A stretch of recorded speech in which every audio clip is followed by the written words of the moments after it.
Got to turn my phone off.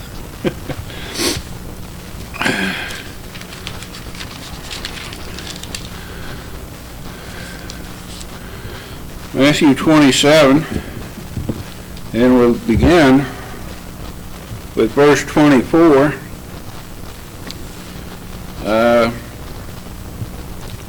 reason for this study tonight is sometimes we need to be reminded what the Lord suffered, what the Lord went through for us, not for anything that he had done. And I'm going to make a few comments, not much. Word stand on its own. In Matthew 27, beginning with verse 24, when Pilate saw that he could prevail nothing, but that rather a tumult was made, he took water and washed his hands before the multitude, saying, I am innocent of the blood of this just person. See ye to it. Now, I think maybe sometimes we do the same things. You know, they wash your hands, you know, I tried everything I could do. You know what? If I got some kids that don't know the Lord, and I can't wash my hands and say, hey, I tried. I have to keep on. I have to tell them again, you know, over and over and over. Every chance I get, our daughter actually came and visited us yesterday. And Connie was doing her due diligence and talking to Mel about the church and the Lord, and Mel broke down crying and said, that's for you, not for me. And it hurts to hear your kids say that. I had another one of my kids say, there is no God, right to my face. So we can't give up. We got to keep talking. We got to keep, for lack of a better word, preaching. And moms, dads, even just friends, acquaintances, whatever. We need to keep on telling them. You know, it's the same story. You don't have to memorize a whole lot. Anyway, Pilate, he's got Jesus here, and the multitude are wanting him punished to the fullest extent of the law. No, there was no law against what Jesus had done. They just wanted him killed. They wanted him out of the picture, gone.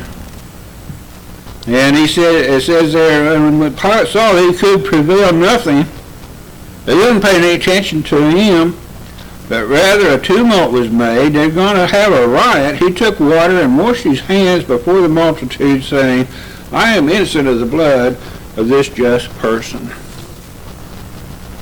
If you think that you're innocent and you've never made an effort, you're not.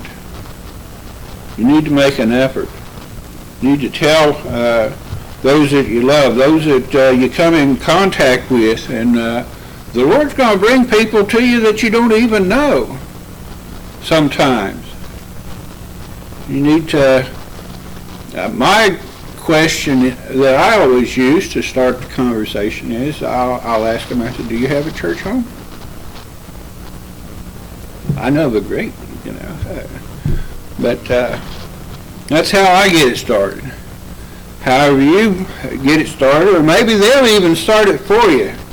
You know, I've had that happen before too. Had somebody, what do you think about the Bible when it says thus and such? Oh boy, yeah, okay. Anyway, he says, I'm innocent of the blood of this just person, see ye to it. I'm going to leave it up to you.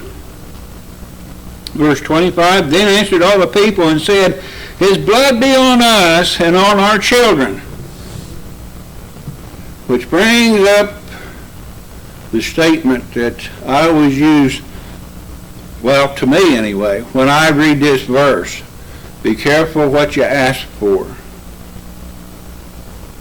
Then answered all the people and said, his blood be on us and on our children.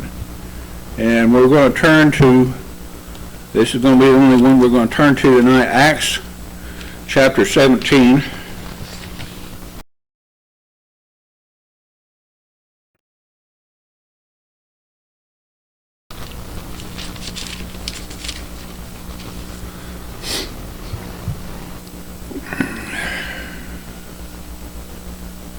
No, I'm sorry. Acts chapter 5, starting with verse 17. Acts chapter 5. Boy, sometimes you need to have a little bit better memory than you do sometimes. But anyway, Acts chapter 5. And starting with verse 17. Then the high priest rose up, and all they that were with him, which is the sect of the Sadducees, and were filled with indignation, and laid their hands on the apostles and put them in the common prison. Common prison. There we go. Not even a special prison.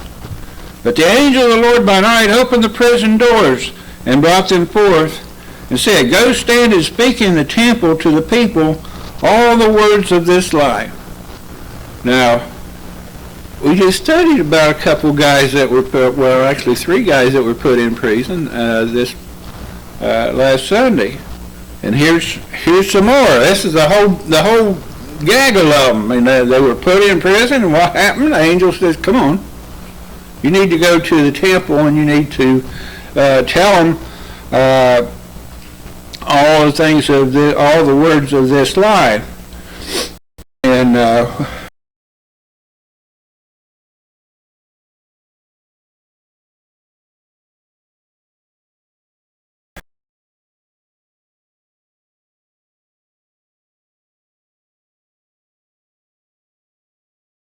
realized they were gone yet.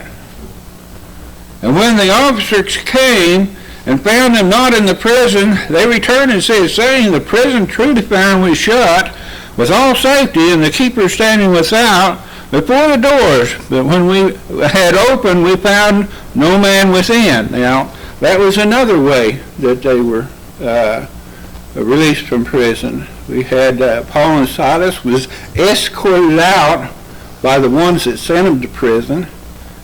We had Peter that followed the angel, and we had all the apostles that were just brought out. They left the gates were closed here when they got there. Everything was shut up just like it should be, but nobody was inside.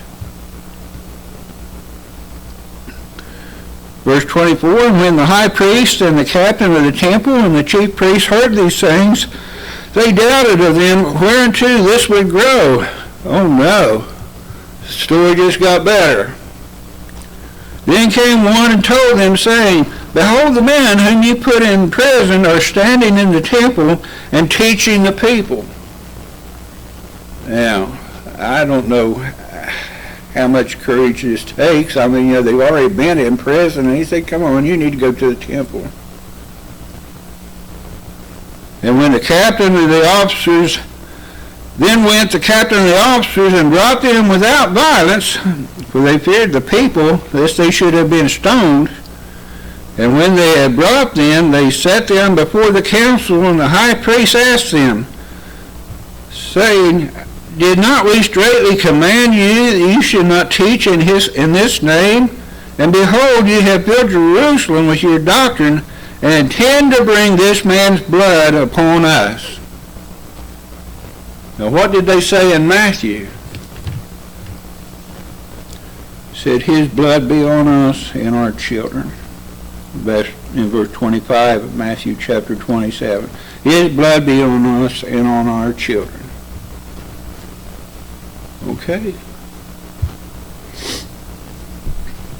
Then released he Barabbas unto them, and when he had scourged Jesus, he delivered him to be crucified. Then the soldiers of the governor took Jesus into the common hall, and gathered unto him the whole band of soldiers, and they stripped him and put on his scarlet robe, and when they had platted a crown of thorns, they put it upon his head, and a reed in his right hand, and they bowed the knee before him, and mocked him, saying, Hail, King of the Jews. I wonder what these men are thinking now, the ones that mocked Christ. I wonder what's going through their minds. I think this whole time that they've been tortured and in pain and agony, I think this is running through the mind. I was standing before the Son of God on a tree being tortured, and I made fun of him.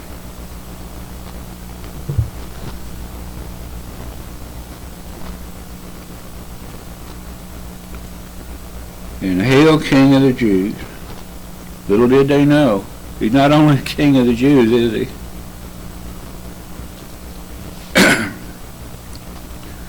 And they spit on him, and took the reed and smote him on the head. And after that they had mocked him, they took the robe off from him, and put his own raiment on him, and led him away to crucify him. This was just the start of it.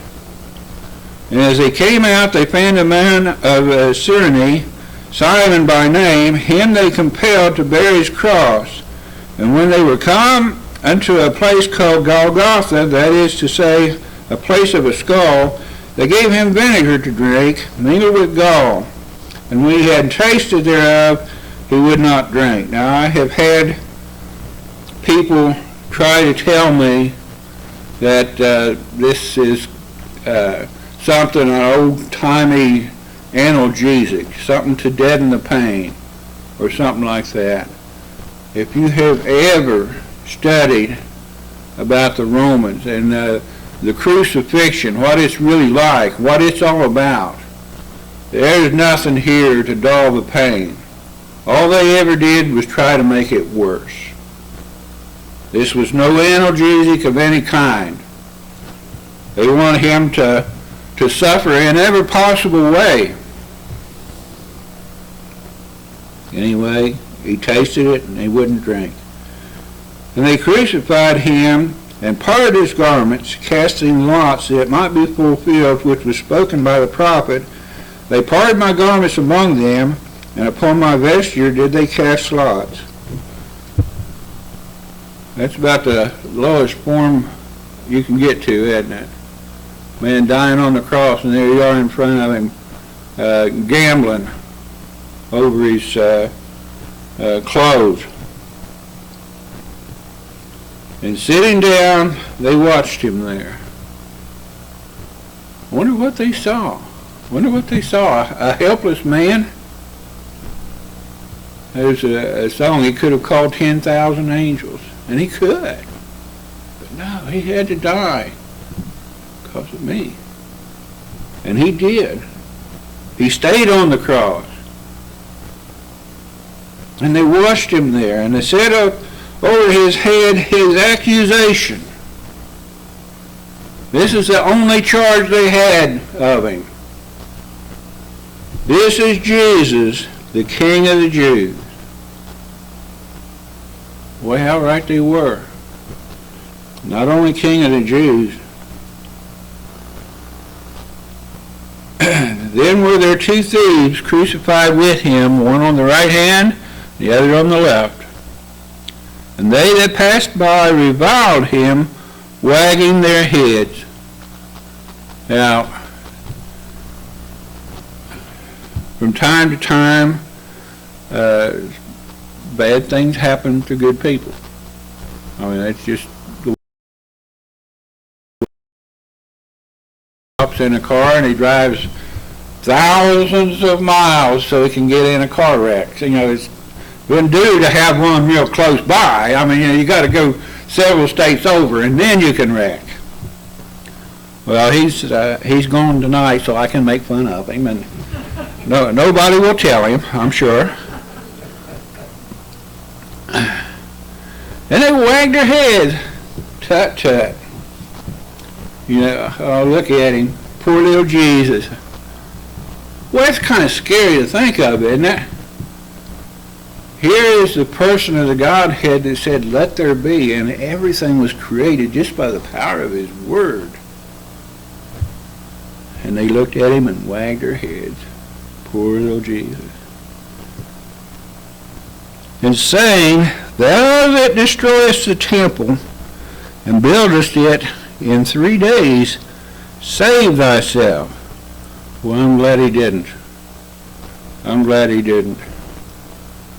If thou be the Son of God, come down from the cross.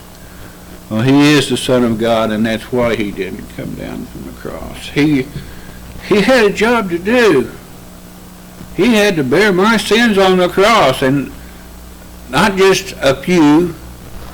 It's not like us when we were little kids, sometimes you got away with something. Sort of, kind of, maybe. I didn't usually get away with anything. I always got caught. It didn't matter, I got caught years after things was over. You can't get away with anything. Anyway, and everything that I did, every sin I ever committed, he paid for. Every sin I'm going to commit, because I'm not done yet. I want to be, but I'm not. Every sin I'm going to commit, he paid for. In God's eyes, I'm righteous. Not because of me, because of his Son. Verse 41, likewise also the chief priests mocking him with the scribes and elders said, he saved others, himself he cannot save. If he be the King of Israel, let him now come down from the cross, and we will believe him. Well, that's a lie.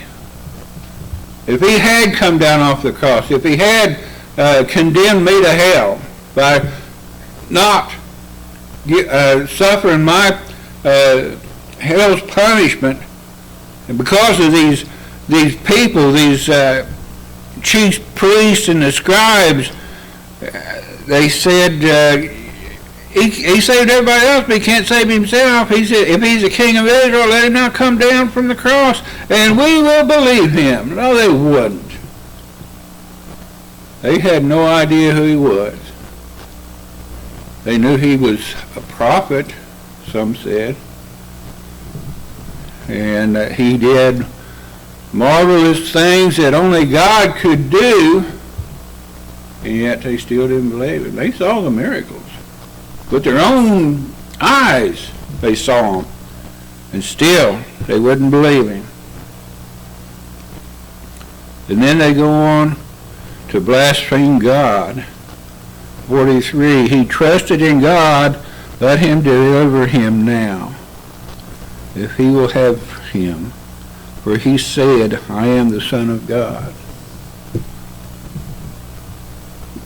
Boy, these people, they're brave, but they weren't brave because they had courage. They were brave because they were stupid.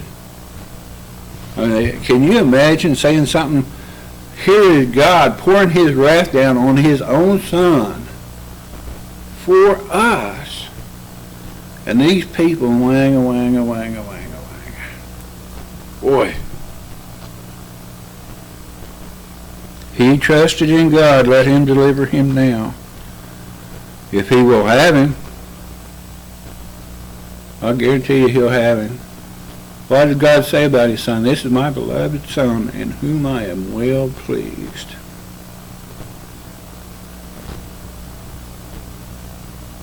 For he saith, I am the Son of God. Because he said that, now we can say that. We're children of God. Verse 44, the thieves also, which were crucified with him, cast the same in his teeth. Now we know one repented.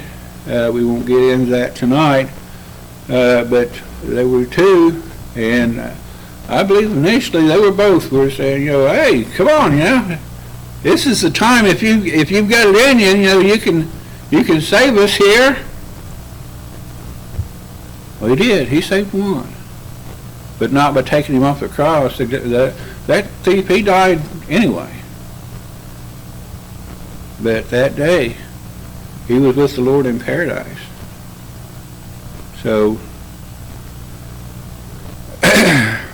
anyway, verse 45, now from the 6th hour there was darkness over all the land until the 9th hour. This is the time when I believe the Lord God was pouring out his wrath on his own Son for us, to suffer the suffering that we weren't worthy to suffer. I mean, we couldn't pay for our sins.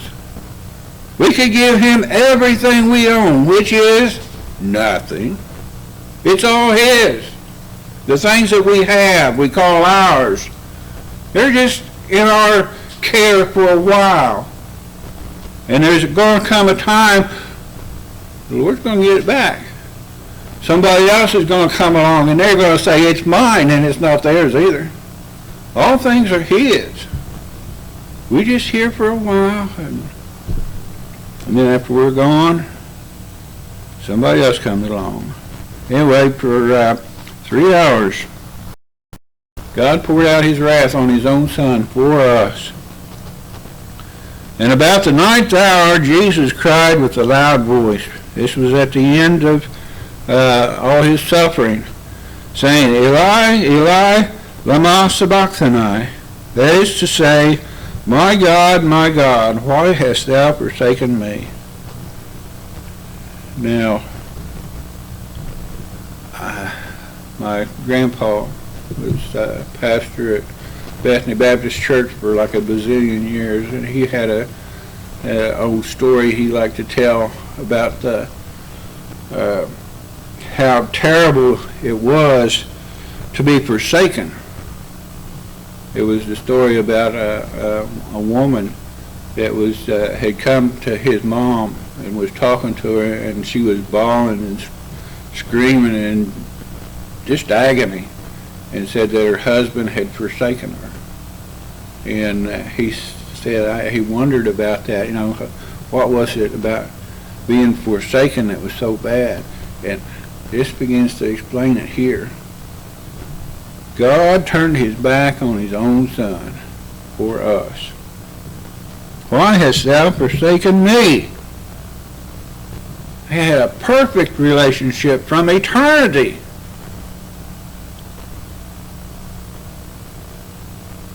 Yet he did. Verse 47, some of them that stood there, when they heard that, said, this man calls for Elias. He didn't. And straightway one of them ran and took a sponge, filled it with vinegar, and put it on a reed, and gave him to drink. The rest said, let be, let us see whether Elias will come to save him. They're still mocking him. Just moments before he died. See if Elias will come and save him. Jesus, when he had cried again with a loud voice, yielded up the ghost. Now,